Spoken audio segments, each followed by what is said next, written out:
money was definitely a status symbol, because, we learn that through society, but I also learned it through, you know, to no fault of their own, my parents, I learned that like money is sort of a status symbol, and it shows like that you're worthy, right? If you have these certain status symbols that money can buy.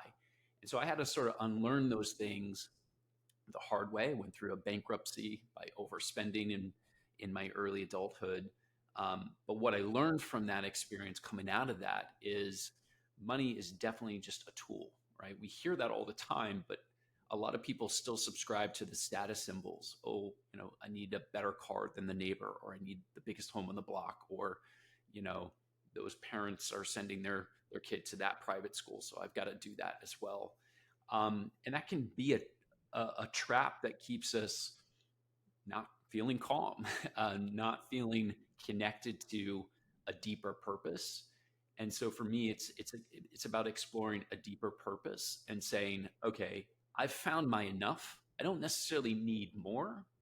I want to be sure that the buckets in my personal life are full, and then I can layer on the professional stuff.